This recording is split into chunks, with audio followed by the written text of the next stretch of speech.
Ako ni mo.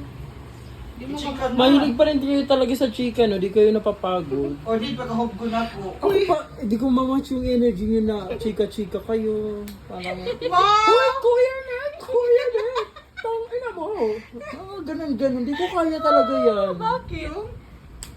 Di ko alam. Ang yung energy na, Kuya Nick! Naghamay chika ko. Yawa. Di ko talaga yan kaya. Paano?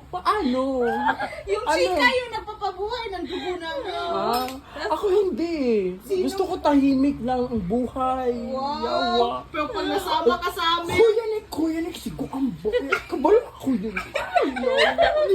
Naghalag, isulti yun. Di ko kaya yan.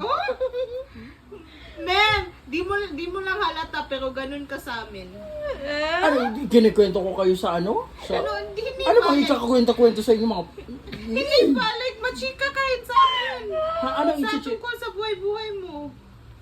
Na-disclose ko na lahat ng buhay-buhay ko sa inyo. Wala na. Yun na yun. Pero like, Sa inyo kasi successive. Kuya Nick, kabula kasi ko ang Kuya Nick. Kung ano kasi Kuya Nick, tapos gaad siya Kuya Nick. Di ko talaga kaya yung energy niyo, promise. So tapos na yung kwento. Tapos, kabulok mo Kuya. Uy, naapos na!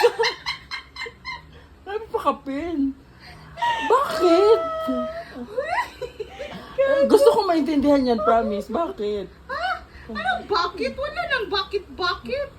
Yun talaga, like, na-excite kayo sa mga... Oh. Ah, okay. Di ko kaya i-match yan eh. Pareho lang yun pag ano ka, di ba, nag-aaral ka, like, the more information you know, the more Wow! insight you get. Kala mo naman nag-aaral. Buisit. Nag-stop ka nga pag-aaral eh. Parang tatay siya. Yung chika yung napapabuhay ng dugo namin. Ginagawa niyo na talaga akong kabuhay.